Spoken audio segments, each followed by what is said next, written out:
She wasn't his daughter. They weren't even supposed to meet. But under the blistering sun beside a fading lemonade stand, a single dad heard two little girls whisper, "Don't cry. We'll make her proud." And what he discovered next would change everything about grief love and the quiet miracles born from kindness. If stories like this stir something in your heart, we invite you to subscribe and stay with us. There's a seat at this stand for you too. Now, let us take you to where it all began. The road shimmered under a blanket of heat, stretching into a horizon so bleached by the July sun, it looked like the end of the world. Jack Bennett squinted through the dust-smeared windshield of his old Ford pickup, the air conditioner wheezing out nothing but warm breath. The digital thermometer on the dash blinked 104 degrees. He hadn't planned to be here. Then again, he hadn't planned much of anything since the accident. The hum of tires on asphalt was the only consistent sound in Jack's life now. He'd been driving for 3 days with no real destination, just a need to keep moving. Some men ran to something. Jack was running from everything. From the town where everyone knew his name. From the bedroom where her scent still lingered in the sheets. From the tiny empty pair of shoes tucked away in the closet like a silent scream. He tightened his grip on the steering wheel as a blistering gust of wind rattled the side mirror. The silence inside the cab was suffocating. His wedding ring, now on a chain around his neck, tapped softly against his chest, with each bump in the road, a dull metallic reminder of the life he used to have. He needed gas. And maybe, if he was honest, he needed a reason not to keep driving until the road simply ran out. Up ahead, like a mirage, a small roadside gas station appeared, the kind that hadn't seen a renovation since Reagan was in office. Jack pulled in, gravel crunching under the tires. The place was deserted. No attendant. No other cars. Not even a vending machine humming in the corner. But something caught his eye. Next to the shuttered gas station stood an old, sun-bleached building. It was small, square, with a sagging tin roof and a faded sign barely clinging to life. Sunny Days Ice Cream. The windows were dusty, the porch cracked, and the paint was peeling like old sunburn. There was a hand-painted cardboard sign propped against a broken chair just beneath the front awning. Lemonade and ice cream, 50 cents. Today. Only Jack raised an eyebrow. He almost smiled. Almost. Then he heard it, a whisper so soft, he thought maybe the wind had made it up. "Don't cry. We'll make her proud. We promised." He turned. Beneath the awning, hidden in the sliver of shade, sat two little girls no older than 6. They were seated cross-legged on the wooden porch, their heads bent close together, one gently rubbing the back of the other. They were almost identical, same sandy blonde hair in messy braids, same freckled cheeks, same oversized t-shirts soaked through with sweat. The smaller one's lips quivered as she fought back tears. The older girl, her sister, clearly pulled her close, whispering again, "It's okay, Rosie. We promised. She's watching." Jack took a slow step closer, his throat dry from more than the heat. "Hey there," he said, gently keeping his distance. "You two okay?" The girls looked up, startled, but not afraid. The older one blinked and stood up with a quiet dignity that felt far too grown up for her size. "We're open," she said. "Do you want lemonade?" Jack hesitated. "Sure." "How much? 50 cents, she replied, holding out a small paper cup filled with lukewarm, slightly cloudy lemonade. Rosie sniffled beside her, wiping her face with her sleeve. Jack dug into his pocket, produced a crumpled dollar bill, and handed it over. "Keep the change." The girl nodded solemnly, accepting it like a business transaction rather than charity. Jack took the cup and sat down slowly on the bottom step of the porch. "What's your name?" he asked, taking a sip. It was mostly water and sugar, but it tasted like memory. "I'm Ellie. That's my sister Rosie. Nice to meet you both. I'm Jack." Rosie looked up at him, eyes wide and searching. You don't look like you're from here." Jack chuckled softly. "That obvious, huh?"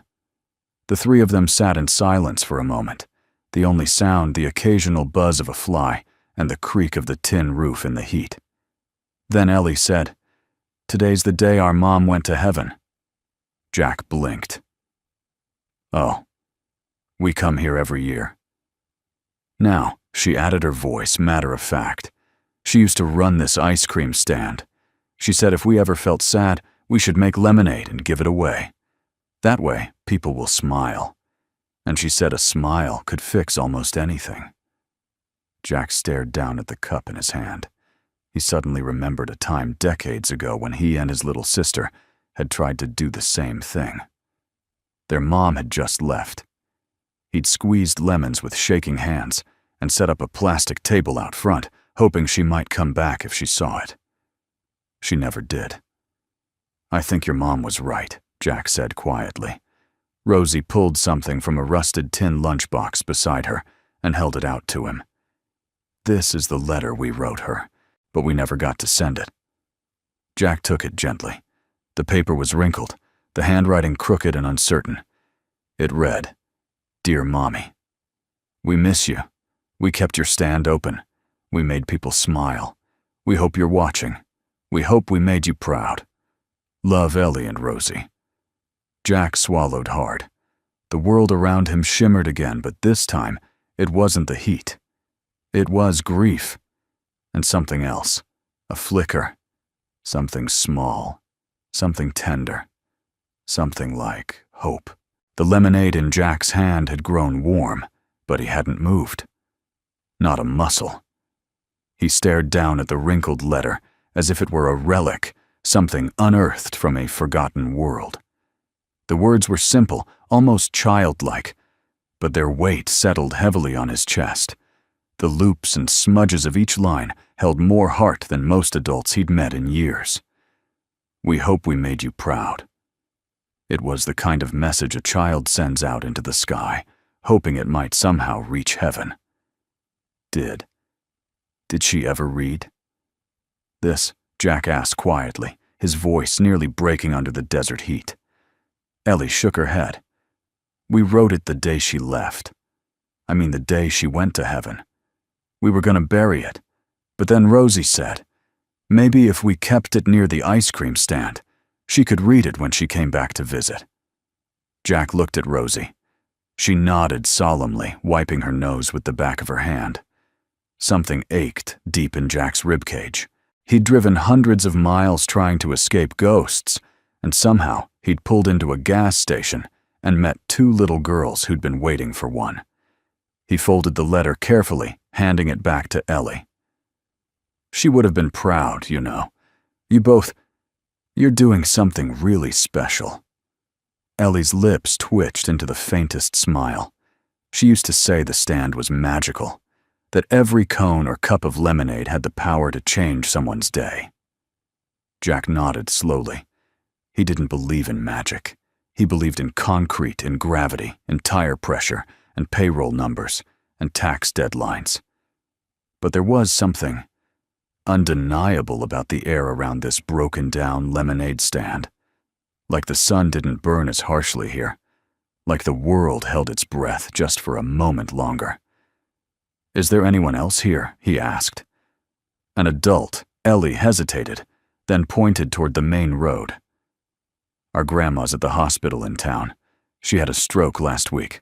We're not supposed to be here alone, but we had to," Rosie interrupted. "We promised. Does she know you're here?" "We left a note," Ellie said. Jack pinched the bridge of his nose. Of course they did. The kind of note a 6-year-old writes with crayon and heart and zero understanding of grown-up danger. "How did you even get here?" "There's a school bus that goes to the church camp near the highway. We snuck off at the gas station and walked to the rest." Jack blinked. These two had risked more than some adults did for a job interview. All this, just to keep the promise he asked. Ellie looked him straight in the eye. "You don't break promises to people you love." Jack felt the words like a punch. He remembered his wife's face the morning of the accident, How she'd said, "I'll see you tonight," and how he had nodded, but didn't say it back. He hadn't said it back. He stood suddenly, taking a step toward the old building. The tin roof let out a loud groan in the heat. The paint was peeling in long curls, and weeds pushed through the cracks in the porch. The screen door hung on a single hinge. "Has anyone been taking care of the place? We try," Ellie said. "But we don't know how to fix stuff." Jack studied the frame. With the right tools and a little time, it wouldn't be hard. Just like fixing a deck. Just like rebuilding his old life if he'd ever tried. He turned back to them. "You still got lemonade?" Rosie's face lit up. "We've got 1 cup left." Jack crouched down beside the cooler, which was half filled with melting ice and floating lemon seeds. "Okay, you've got 1 customer left for the day. But I think tomorrow you might have some help." Ellie narrowed her eyes. "Help, yeah," Jack said, standing. "I've got tools in my truck. I used to be a contractor. If I can get this roof patched up and maybe sand down those steps, you might get more customers." The girls exchanged a look. "You'd help us," Rosie whispered. Jack hesitated. He wasn't sure what he was saying yes to. But something deep inside, something long, buried and quiet, was nudging him forward. "I think I would," he said, "if that's okay with you." Ellie considered for a moment, her expression suspiciously like that of an old soul in a child's body. "Okay, but you can't change the sign. Mommy painted it." Jack nodded. "Deal." They shook on at him with his calloused hand, them with their lemonade-sticky fingers.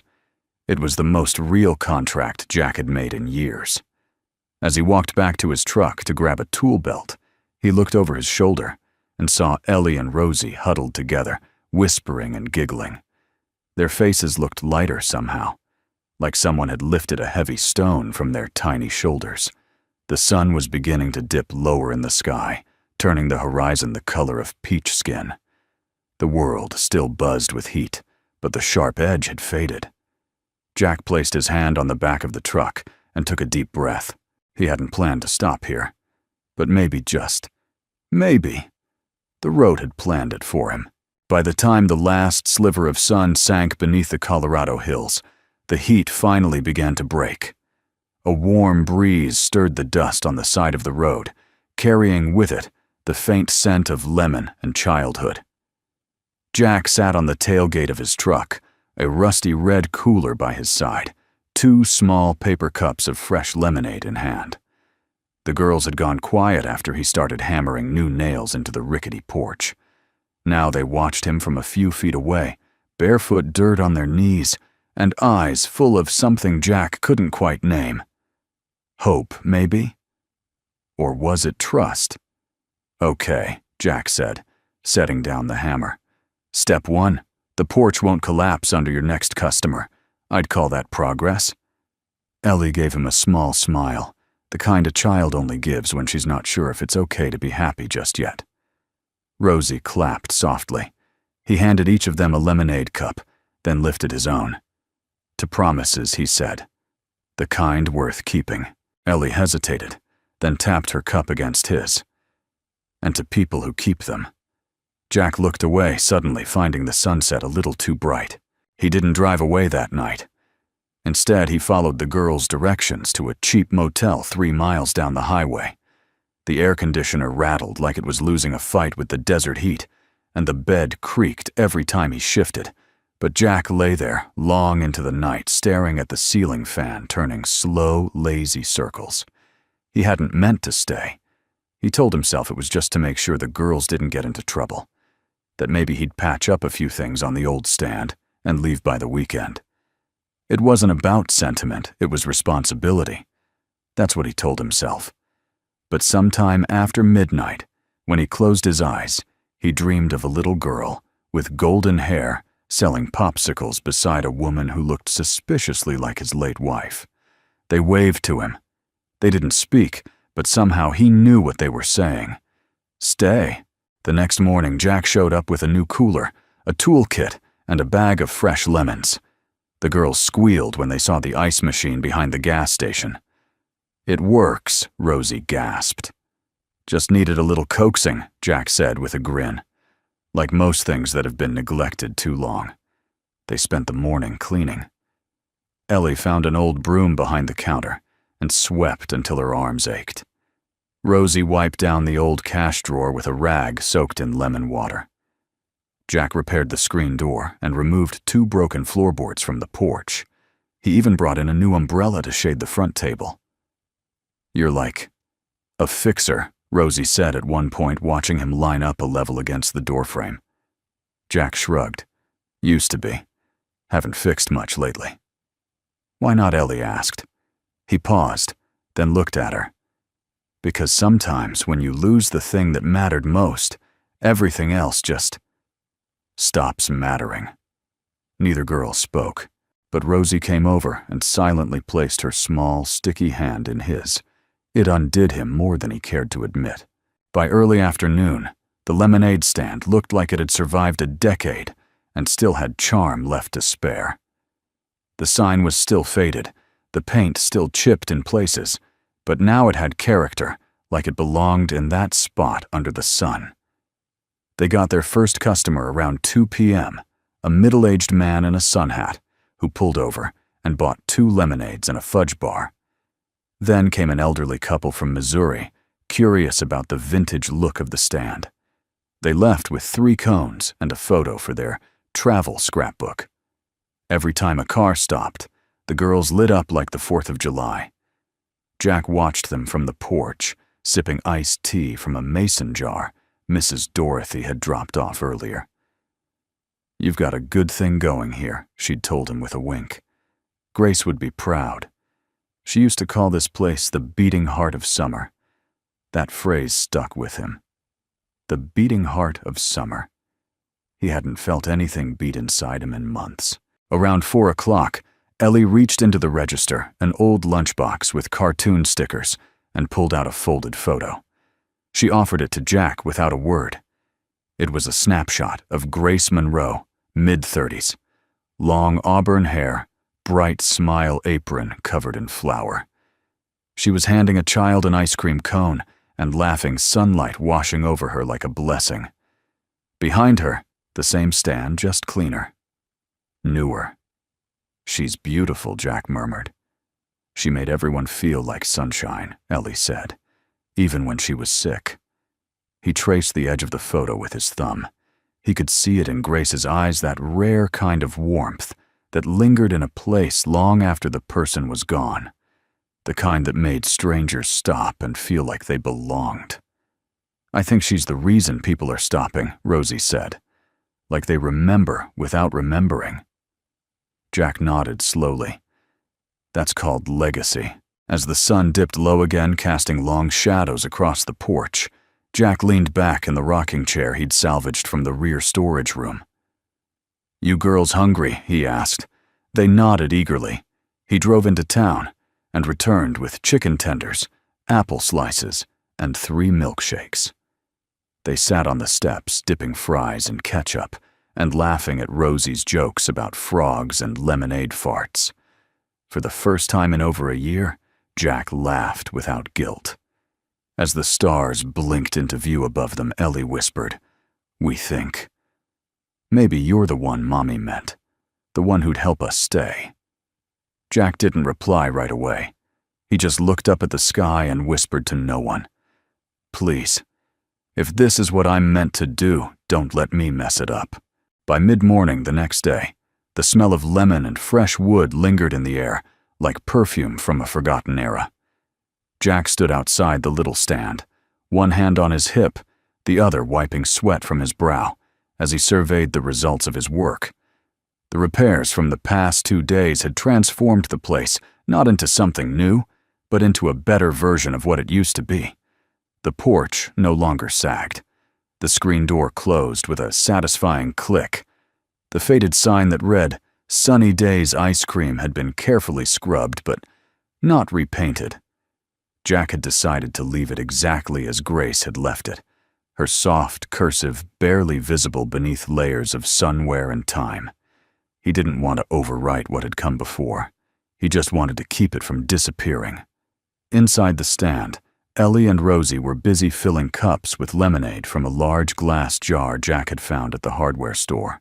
They'd been up early folding napkins and slicing lemons under the light of a dusty ceiling fan that barely moved the air, but made them feel like they were running something official. Something important. "You girls open for business?" Jack asked, tapping the doorframe. Officially, Rosie chirped.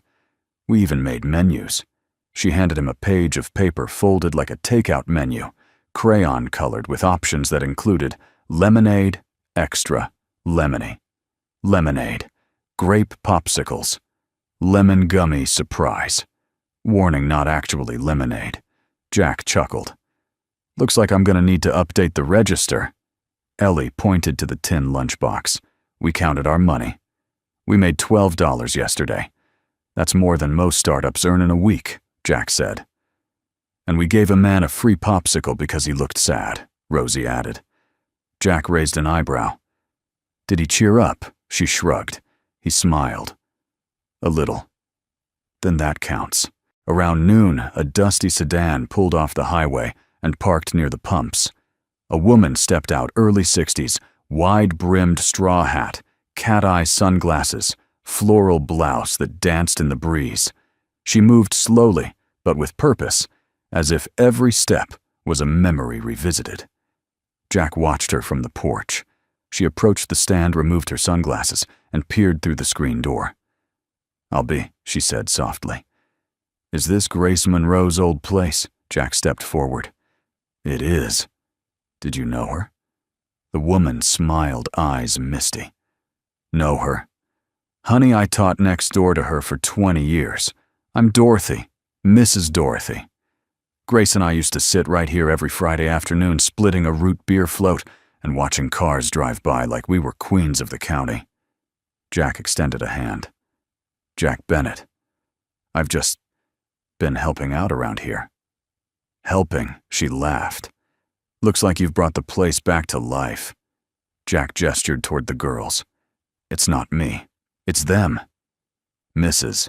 Dorothy bent slightly to speak to Ellie and Rosie. "You girls keeping the Monroe magic alive?" "We're trying," Ellie said shyly.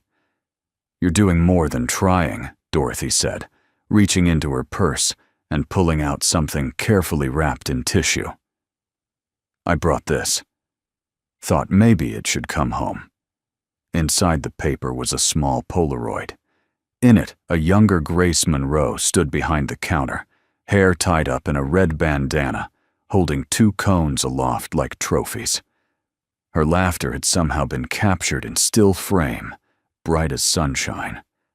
Jack swallowed hard. "She gave me that photo the day she found out she was sick," Dorothy said. "Said if anything ever happened to bring it back when it felt right. Today felt right."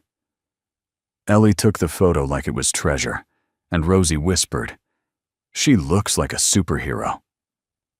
Jack didn't say anything, but in that moment he agreed with Rosie completely. Business picked up after that. Dorothy told 2 women from her knitting group, who told their Sunday choir, who texted their grandkids. By 3 p.m., Jack had to rig a second cooler for extra ice, and Ellie ran out of napkins twice. But it wasn't the money that surprised him. It was the conversations. A man in his 70s stopped for lemonade and told Jack that Grace once loaned him $100 to fix his lawnmower after his wife died. "She never even asked me to pay it back," he said, eyes damp. A teenage girl from the next county over posted a photo of the stand on Instagram, writing, "This is the kind of place I want to grow old in." One customer after another told stories, not just about Grace, but about childhood, about simpler times, about summer memories they'd nearly forgotten until the scent of lemon and vanilla pulled them back, like a time machine on a dirt road. Jack stood behind the counter, arms folded as the sun stretched long shadows across the highway. He wasn't just helping fix a building. He was helping recover something people thought was gone for good. That evening, as the sky blushed with pink and lavender, Ellie handed Jack a notepad. "What's this?" he asked. "A suggestion list," she said. "In case we want to make it a real business," Jack smiled. "You two already made it real." Rosie tugged his shirt. "Can we make a kindness jar? Like Mommy did. People can write nice things and put them inside." Jack knelt to meet her eyes. "Yeah, that's a great idea." They set the jar out that night right next to the tip cup. By closing time, it had 3 folded notes. "You reminded me that summer still matters. This place made my grandkids smile for the first time all week. Grace would be proud." Jack read them under the amber glow of the porch. Light heart, heavy in the best kind of way. He glanced at the stars now popping out one by one. This hadn't been part of his plan. But maybe plans weren't always the point. Maybe presence was. By Friday, the stand was no longer just a roadside curiosity. It was a destination. Cars stopped not just for the lemonade or the fudge bars, but for the feeling. There was something about that patch of land, tucked between a shuttered gas station and a long-forgotten motel that felt alive again. It was as if the stand itself was breathing. Jack noticed it in the small things, in the way people lingered longer than necessary, in the way they touched the faded wooden counter as if reconnecting with a lost part of themselves, in the way Ellie and Rosie had stopped whispering their mother's name with sadness and now said it with something closer to pride. But for Jack, the shift was deeper. He'd come to fix a roof and ended up staying for something he couldn't name. The emptiness he'd carried like a second shadow since the accident hadn't disappeared, but something had changed. It was no longer consuming him. It sat beside him now, quietly, like a passenger who knew their time was almost up. That morning, Ellie had asked him to fix the latch on the back door of the stand. She wanted to store something important inside. Jack, curious, followed her in and watched as she knelt beside a plastic storage bin tucked beneath the counter. She opened the lid with the kind of reverence usually reserved for churches or graveyards. Inside were dozens of Grace's belongings, paintbrushes, tied together with a ribbon, laminated recipe cards for super vanilla swirl and lemon zing bars, a collection of old-school ID badges, and a small, spiral-bound notebook. Ellie lifted it gently and handed it to Jack. She used to write in it every night, she said. We weren't supposed to read it, but maybe you should. Jack hesitated. Are you sure she'd want you?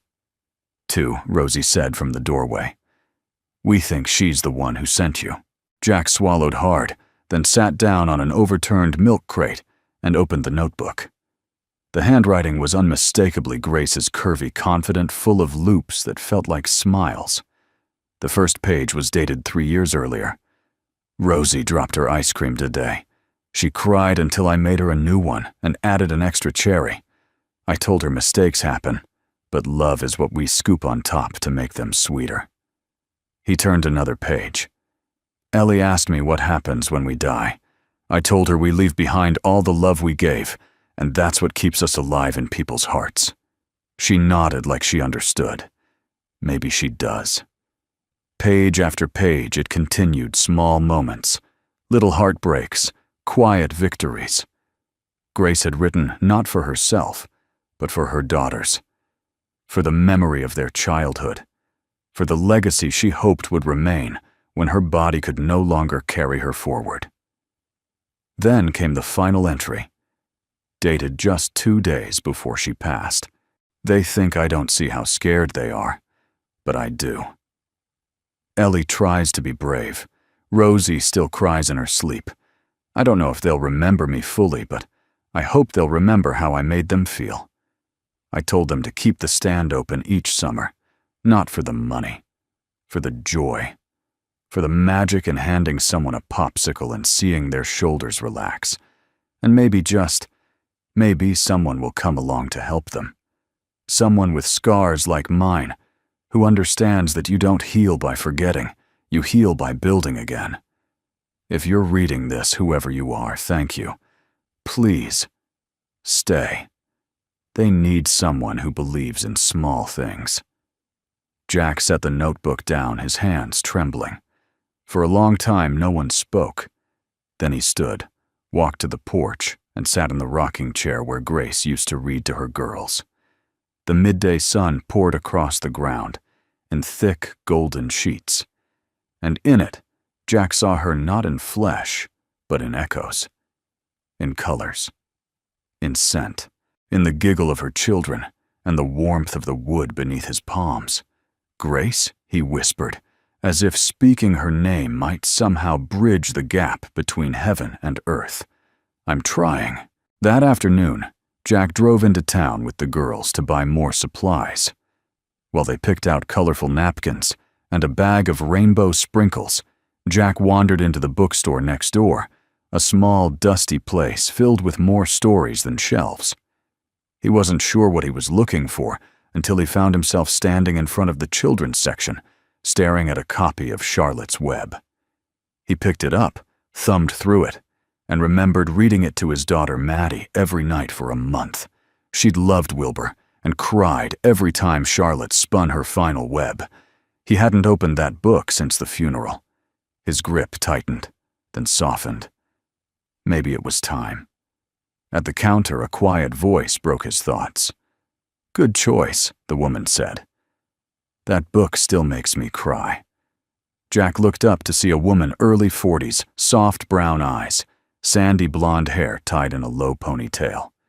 She wore a name tag, Rachel, assistant manager.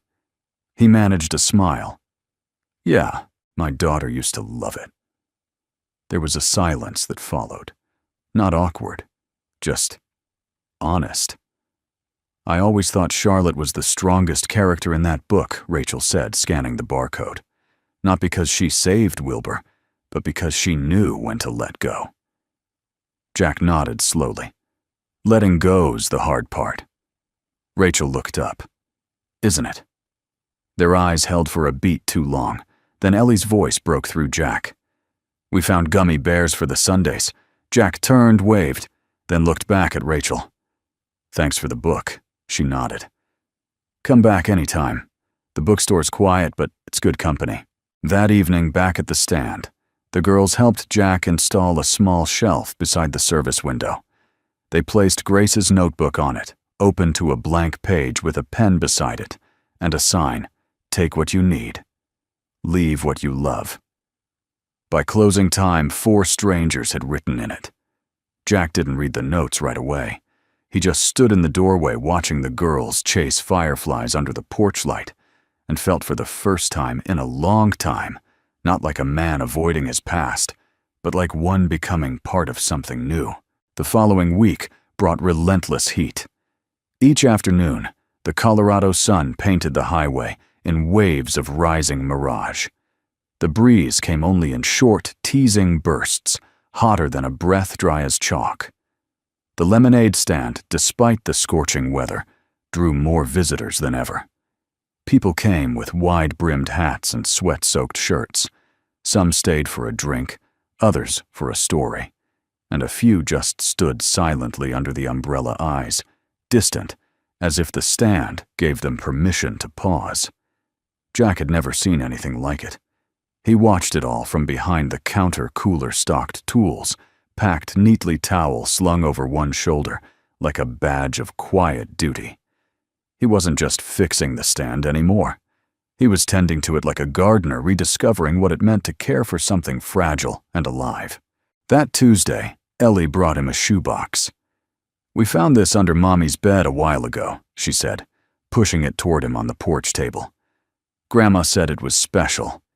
Inside were photographs, old Polaroids with yellowed edges, glossy 4x from the early 2000s, a few birthday cards, and one pressed daisy tucked inside a folded church bulletin. Jack took his time. Each image told a story. Grace Monroe, as a teenager, smiling with arms wrapped around friends. Grace in a cap and gown, her eyes clear with dreams. Grace holding a newborn Rosie with Ellie's tiny hand, gripping her shoulder from behind. Jack exhaled slowly, reverently, as though the box itself breathed memories. She used to say we were her wildflowers, Ellie murmured. She said we grew in places people didn't expect beauty to show up. Jack looked at her, this small, serious girl, with eyes too old for her age, and saw so much of her mother. Not in the features, but in the stillness. The grace, ironically. You still are, he said. Both of you. Rosie beamed. We're gonna plant sunflowers behind the stand. Mommy always wanted them. He made a mental note to stop by the nursery the next day. That evening, Mrs. Mabel Grace's mother called from the hospital. Her voice was thin but steady. You're the man helping with the stand, she asked without introduction. Yes, ma'am, Jack said, standing on the porch as Ellie and Rosie played hopscotch nearby. You're not from around here. No, ma'am. A pause. Then Grace used to talk about someone like you. Said she hoped one day the girls would meet a good man, not a perfect one, but someone who wouldn't run when things got hard. Jack swallowed. I don't know what your story is, Mabel continued, but if those girls trust you, I trust them. Just don't make them promises you can't keep. Jack looked over at the girls. Ellie had just corrected Rosie's chalk lines. They were laughing, the kind of laugh that made the air feel lighter. I won't, he said quietly. I've broken enough to last a lifetime. The next day, Rachel stopped by the stand after work, holding a small brown bag. I brought something, she said. Thought the girls might like it. It was a watercolor set, simple, child-friendly, with 6 brushes and a tray of colors that shimmered under the afternoon sun. They mentioned their mom used to paint, Rachel said. They did, Jack replied, watching her. Rachel looked different in the daylight. Not softer, but clearer. Like someone who had walked through her own storm and come out the other side, not untouched, but stronger. Ellie and Rosie opened the bag with shrieks of delight. Within minutes, they'd pulled out napkins, cups, anything blank enough to receive color. Rosie painted a sun with a smiley face. Ellie painted a field with 3 stick figures, 2 small, 1 tall, all holding hands. Is that us? Jack asked, crouching beside her. Ellie nodded. It's what it looks like when someone stays. The words hit him like wind after a long drought, startling, refreshing, almost painful in their honesty. Rachel caught his eye. No words passed between them, but in that moment, something shifted. Not romance. Not yet. But the kind of understanding that's rare in grown-ups, the quiet, mutual recognition of someone else carrying a weight not visible to the world. That Friday, a local newspaper photographer came by. Just doing a piece on small-town treasures, she explained, snapping photos of the stand the girls, and Jack mid-laugh with a lemonade in hand. Rosie insisted the kindness jar be included. The photographer paused. What's the kindness jar? It's where people write down nice things, Ellie explained. Sometimes about the stand, sometimes about their day, sometimes just stuff they wish someone had told them. Jack added, we don't read them aloud. We just keep them. So the goodness doesn't disappear. The photographer looked down at the jar, already half filled with folded slips, and then, without another word, wrote something, folded it, and dropped it in. Later that night, long after the last cone was served, Jack pulled out one of the notes. At random, today I felt like I mattered. He stared at it for a long time, then folded it back and placed it gently at the bottom. That weekend, Ellie asked to stay open late. We want to hang up lights like Mommy used to do, she said. So Jack helped string a row of solar-powered fairy lights along the roofline of the stand. When they turned on, the place glowed like a lighthouse in the dark, warm, golden, alive. People drove by and waved. A few stopped. One couple slow danced to a song playing from the old radio inside. Under the lights, Ellie and Rosie handed out free popsicles to anyone who smiled. You're giving these away, someone asked. It's the full moon lemonade special, Rosie said matter-of-factly. First one's free if you promise to tell someone you love them tonight." Jack leaned back against the side of the stand and laughed a full, honest, belly-deep laugh. When he looked over at Rachel, she was watching him with that same knowing smile. Later, as the girls drifted off in a pile of blankets and coloring books, Jack sat on the porch with Rachel. Crickets sang. The highway hummed like a lullaby. "I was supposed to leave weeks ago," Jack said. Rachel didn't ask why he hadn't. She just looked at the stand, the jar the girls sleeping under a painting of stars they'd made with glow-in-the-dark paint. "Well," she said softly, "maybe you finally arrived." By the second Saturday in July, it was no longer just a lemonade stand. It was a gathering place, a living scrapbook, a kind of altar to something intangible, but deeply felt hope, perhaps, or memory, or that quiet feeling of safety that comes from being surrounded by people who see you and still choose to stay. The transformation hadn't come with fanfare or fireworks. It came with stories. They arrived one by one, on foot, by car, on bicycles, with baskets full of homemade jam or library books. People Jack had never seen before began to show up with items in hand, old photos, keepsakes, handwritten poems, and hand-painted rocks with words like, "Breathe," or "You are loved." Ellie started a community board by taping the first poem to the wooden panel outside the window. By noon, there were 6.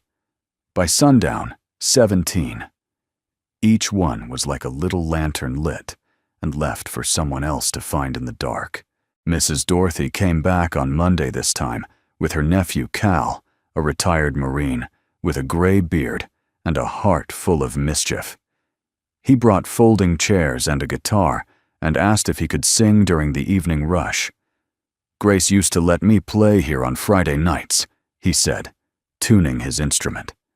Said music was the fastest way to sneak joy into people's bones. Jack welcomed him without hesitation. That evening, the front porch of Sunny Days Ice Cream, filled with people sitting cross-legged sipping lemonade and tapping their feet, as Cal strummed old folk songs and told corny jokes between verses. The girls danced barefoot, their arms waving through the warm air like seaweed beneath golden waves. Rachel brought blueberry muffins. Mrs. Mabel, finally discharged from the hospital, came two-seated in a wheelchair, wrapped in a floral shawl. Her eyes misted the moment she saw the lights, the crowd, the old sign still standing, as if Grace herself had preserved it from another world. "You've done more than keep it alive," she told Jack in a quiet moment. "You've made it sacred." Jack didn't know how to respond, so he simply squeezed her shoulder and nodded. But it wasn't just the regulars anymore. One afternoon, a woman in a power suit stopped by with 2 impatient children in tow. She looked exhausted, hair pulled tight, voice sharp from days of conference calls and delayed flights. She ordered a lemonade, took a sip, and sat down. And then, something shifted. Her phone rang, but she didn't answer. She watched her kids laugh with Ellie and Rosie, who were teaching them how to make gummy bear art. Slowly her shoulders dropped and her face softened. Before she left, she took a piece of chalk from the sidewalk bucket and wrote on the community board, "I didn't know I needed this place until I found it. Thank you." Jack read it later after the sun had dipped low and the bugs began to hum, and tucked it into his back pocket, like a letter from someone he'd never met, but somehow already missed. People began leaving things behind, not out of forgetfulness, but as offerings. A lucky penny, a crocheted heart, a child's drawing of a rainbow. One man, a long-haul trucker named Glenn, came every Thursday for 2 lemonades, one for him and one he left on the porch step. "For my brother," he said simply. "He used to stop here. Died last year. I think he'd like knowing I keep the tradition." Another woman left a small wooden box with a note that read, "I used to believe no one remembered me. Today I remembered myself. Jack added a shelf to the back wall and labeled it the Memory Nook. It became a place where the forgotten could be found again. That week, Jack noticed Ellie spending more time drawing in the back, quieter than usual. One evening, he sat beside her on the edge of the porch. "You okay, Wildflower?" She nodded, then handed him a piece of paper. It was a drawing, detailed and careful. 3 stick figures again, Ellie, Rosie, and Jack. But this time, Rachel stood beside them holding a bouquet. Above them, a string of stars. Behind them, the stand. In the sky, a woman with angel wings smiling. "Is that?" he asked. Ellie nodded. "That's Mommy. I think she sees us." Jack swallowed hard. He stared at the picture like it was a mirror and realized he wasn't running anymore. He was rooting, growing, becoming. "I miss her every day," Ellie whispered. "I know," Jack said. "And every day you're making her proud." She leaned against him, small and warm, and for the first time since Maddie's funeral, Jack didn't flinch when a child touched him. Later that night, after the girls had gone to bed, and the last customer had drifted away into the soft hum of summer night, Rachel stayed behind to help Jack close up. They worked in silence, wiping counters, stacking cups, folding chairs.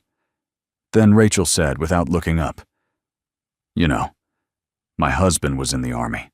I lost him in a training accident 7 years ago." Jack froze mid-stack. He was good at everything. She continued. Strong, steady.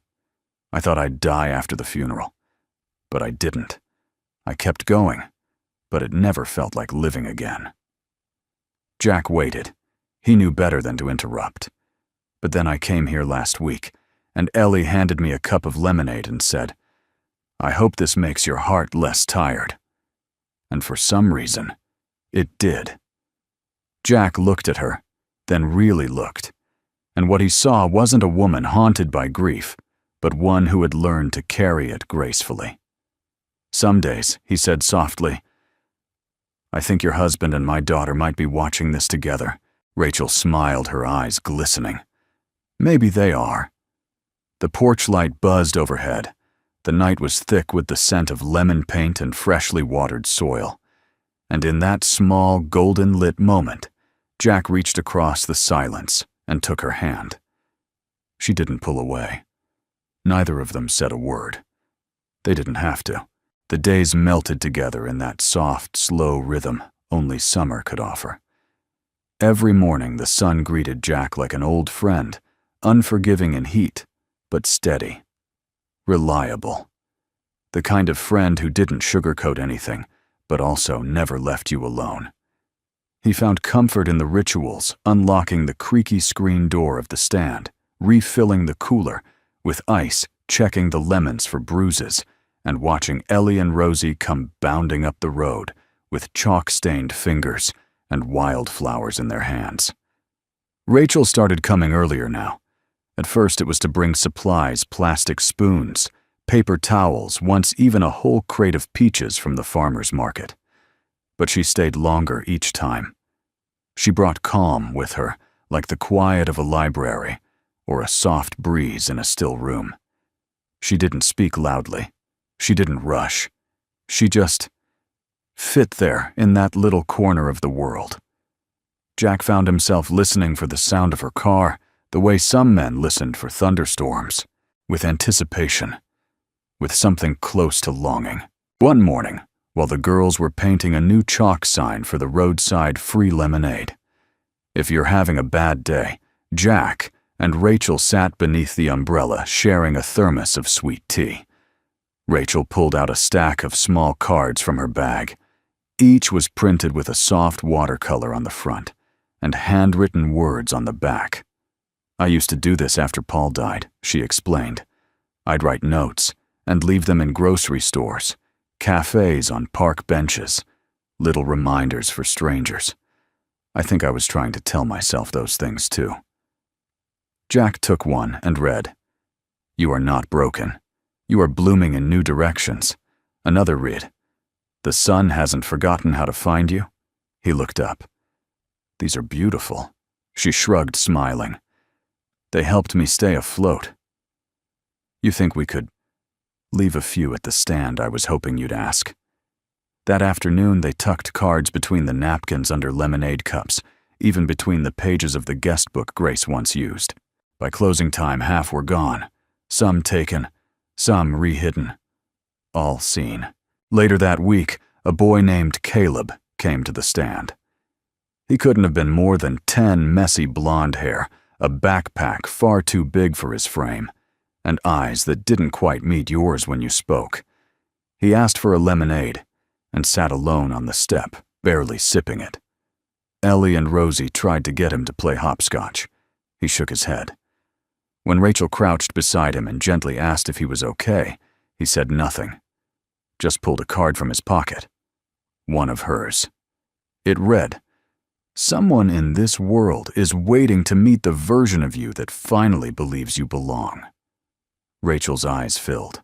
Jack watched her, his chest tightening, not in pain, but in recognition. Because he'd been that boy once.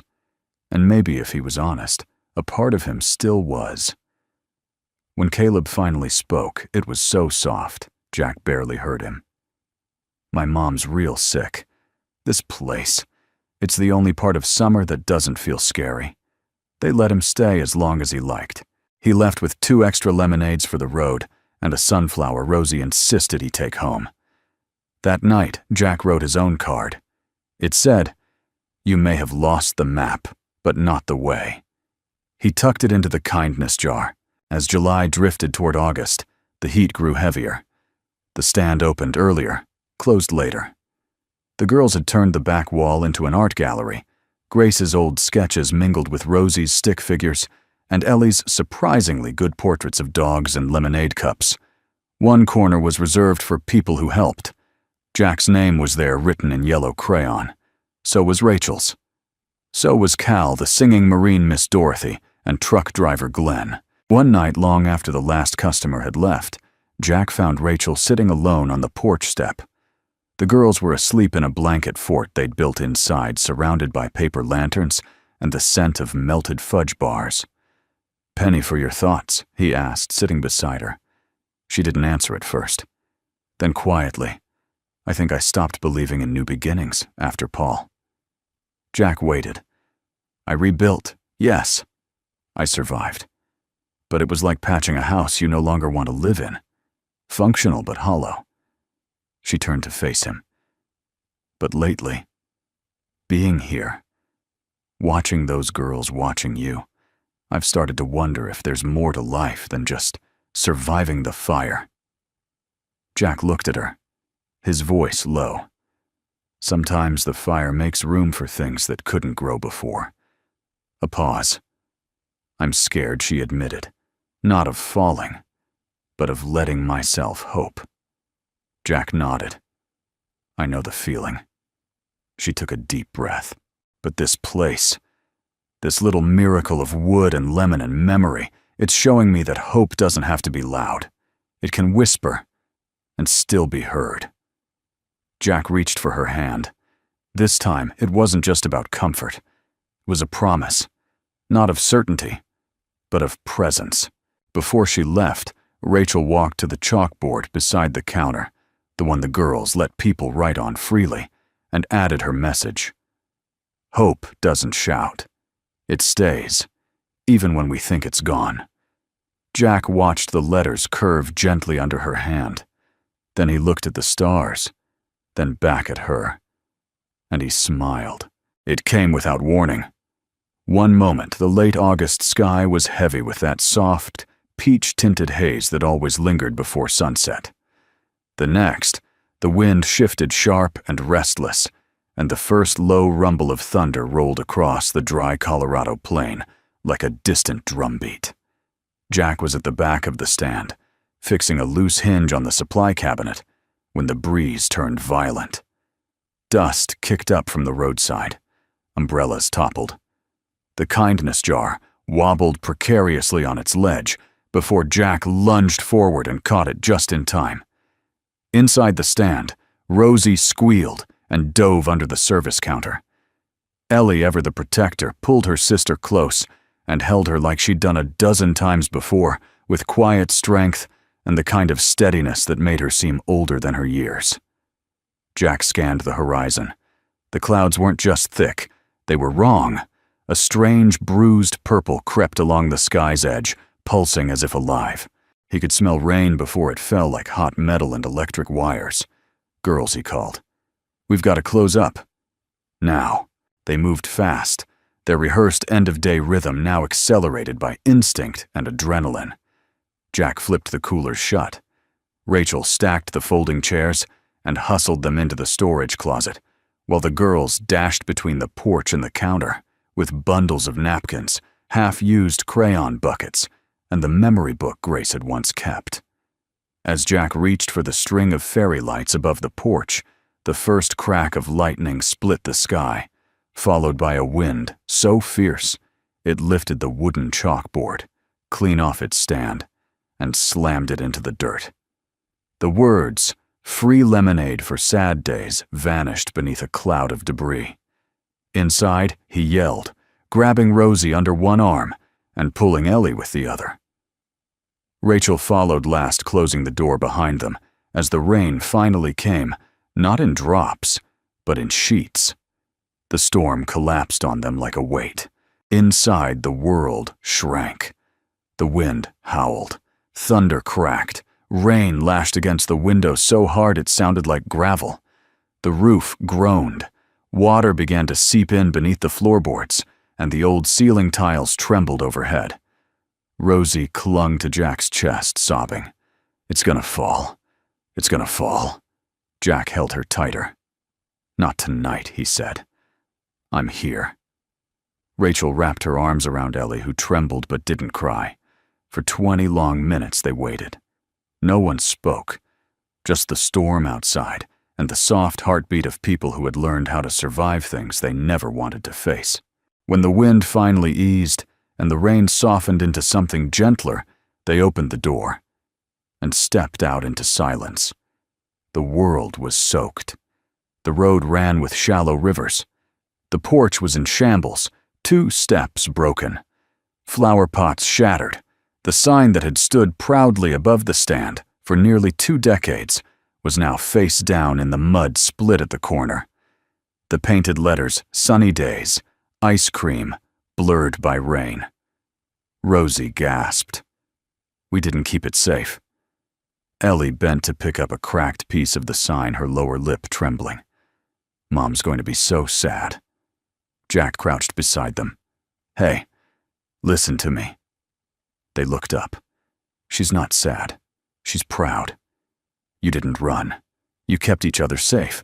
That's what matters." "But the stand," Rosie whispered.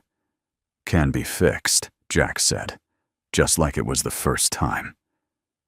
Rachel joined them, placing a hand on Ellie's shoulder. "Do you know what Grace would have said?" she asked. "She'd have said storms don't ruin things, they remind us what's worth rebuilding."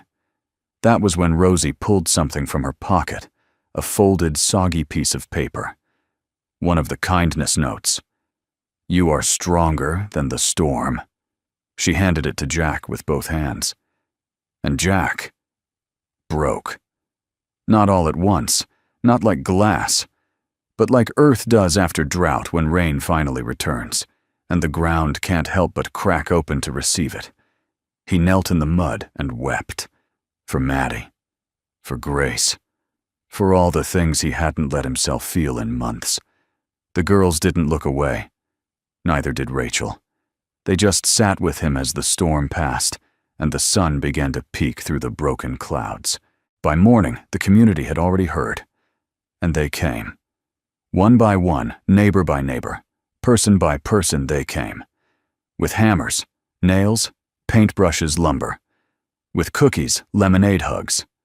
Someone brought a guitar. Another brought a banner that said, "Together, we rebuild." Mrs. Dorothy arrived first, handing Jack a cup of coffee and a fresh pair of work gloves. "This town's been waiting a long time for something to gather around," she said. "You think a little rain's gonna stop us?" Jack smiled, really smiled for the first time since the storm. Not a chance. By noon, the porch was halfway rebuilt. By evening, the girls had painted a new sign bolder, brighter, and somehow even more grace than the original. It read, "Sunny days, where storms make room for sunshine." Jack nailed it in place himself. Rachel stood beside him, brushing sawdust off her jeans, her hair pulled back, her eyes shining. "You stayed," she said, barely above a whisper.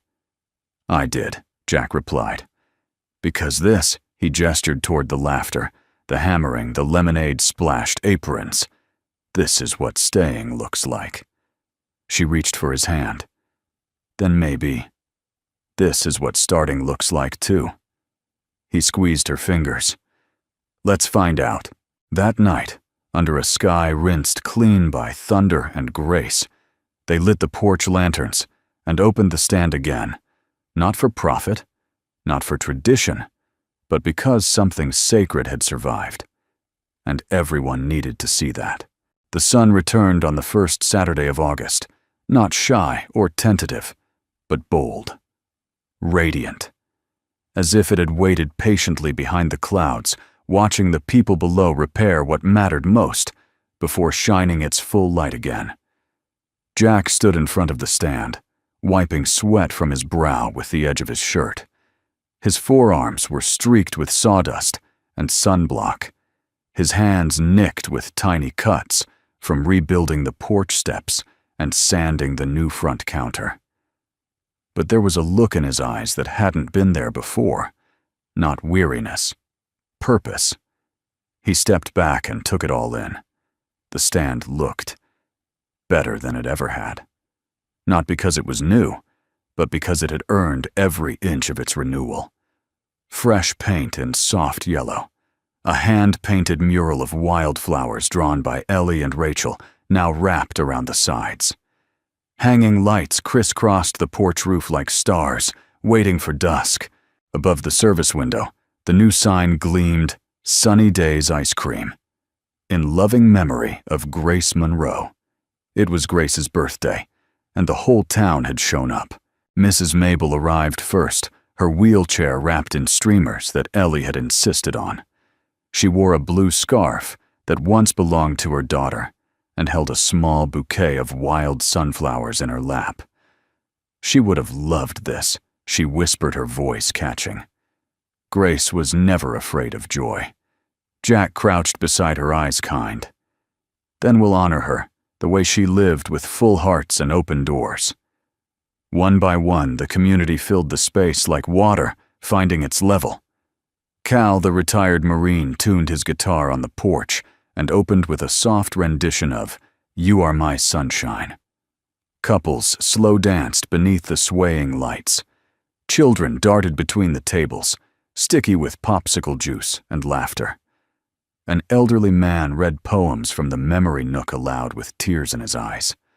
Someone brought their dog. Someone else brought extra napkins just in case this much happiness made a mess.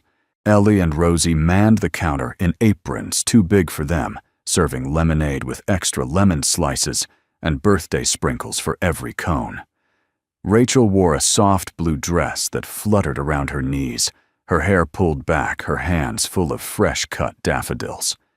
She walked with the ease of someone no longer looking over her shoulder. She stopped beside Jack. "This is her miracle, isn't it?"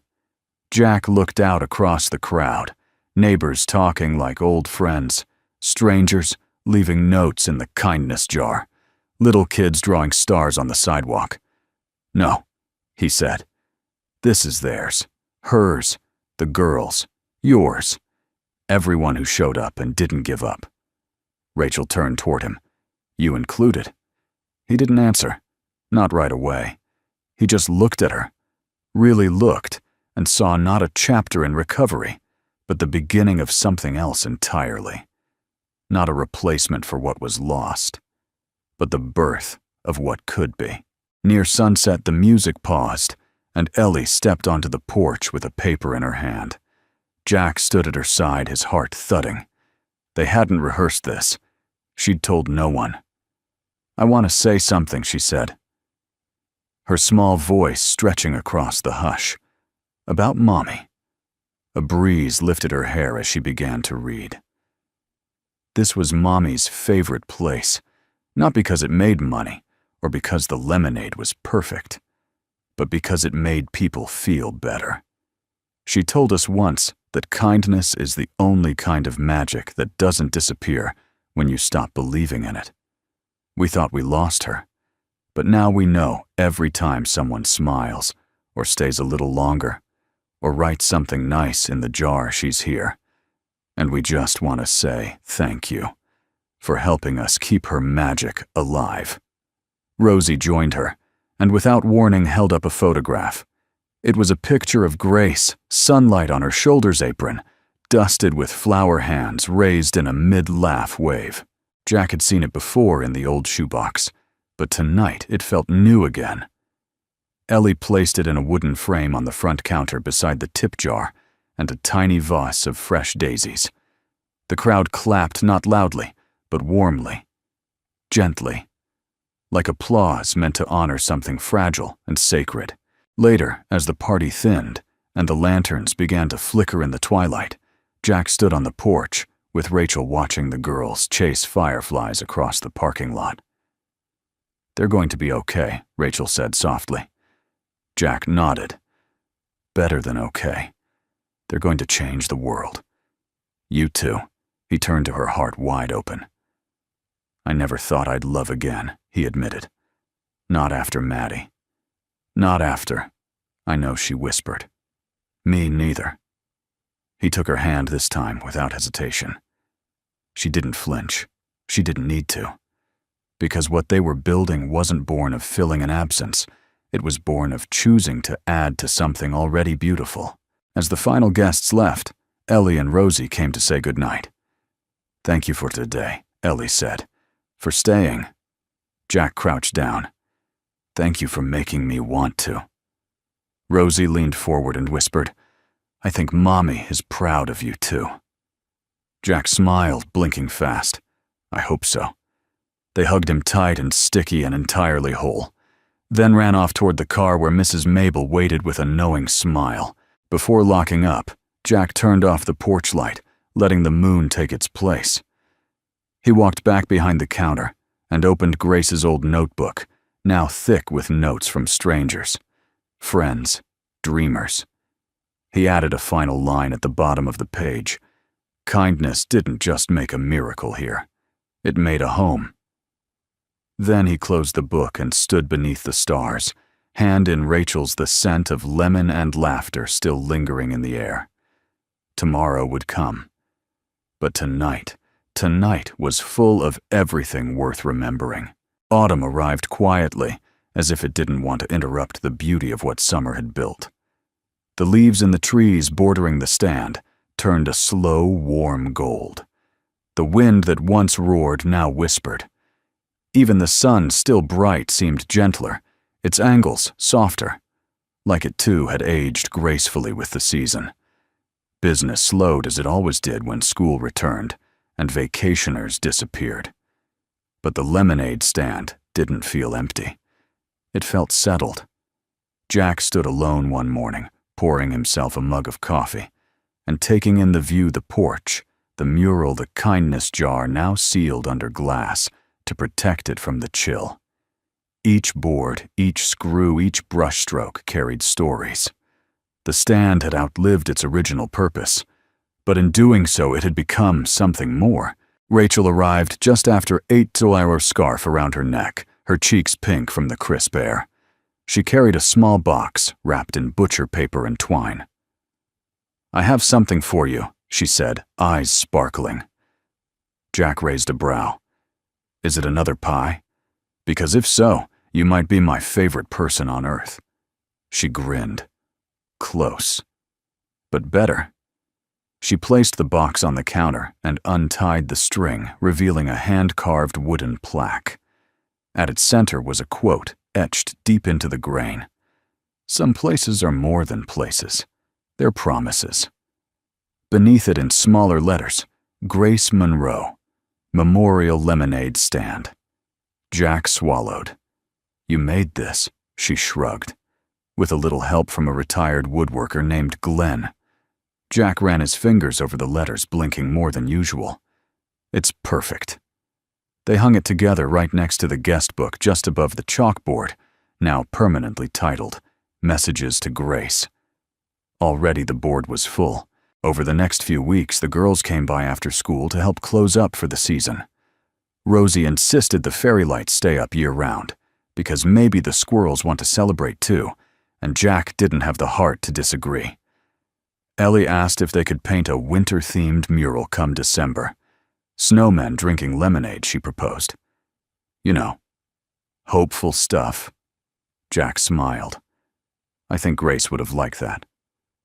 The final Saturday of the season, they gathered one last time, not to sell lemonade, but to celebrate. Mrs. Mabel brought hot cocoa.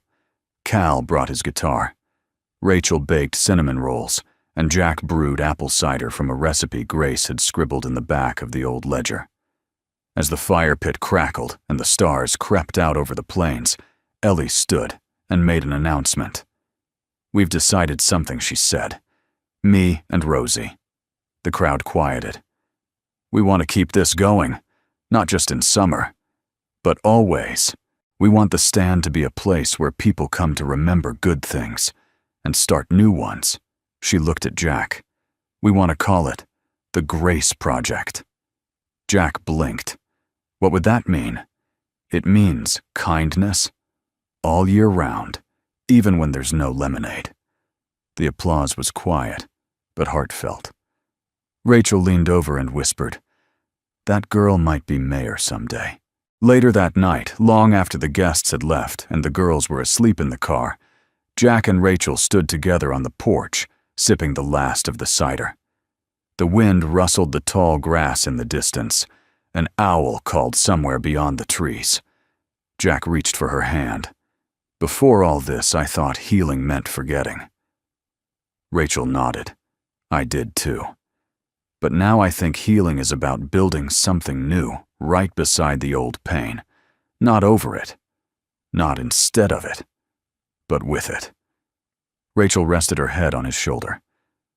That's exactly what this place is, isn't it? Jack looked around at the mural, the chalkboard, the flickering lights, the framed photo of Grace, and the girls' two legacies entwined. Yes, he said. It's everything that stayed, and everything that's still growing. They stood in silence, letting that truth settle around them. Before locking up, Jack walked inside one last time. He placed a new card in the kindness jar, one he'd written himself that morning. It said, this stand began with a mother's love. It grew with a stranger's kindness, and it lives because people stayed, even when it was hard. If you're reading this, maybe you're part of its story too. He sealed the lid and turned off the lights, but something in him stayed lit. The next day, a little girl in a red coat walked up to the stand and left a note in the jar. I came here when I was sad. I left feeling strong. Thank you, lemonade people. And so the story continued. Not with a grand finale, but with a gentle beginning that never ends. If this story touched you in some quiet way, we'd love to know where you're watching from. Drop your city or country in the comments. Let's see just how far kindness can travel. And if you'd like to hear more stories like this, about quiet courage, second chances, and the kind of love that heals, feel free to subscribe. No pressure, just a gentle invitation to stay a little longer with us. Thank you truly for spending your time here. It means more than you know. Until next time, stay kind, stay hopeful, and never underestimate what one small act of love can do.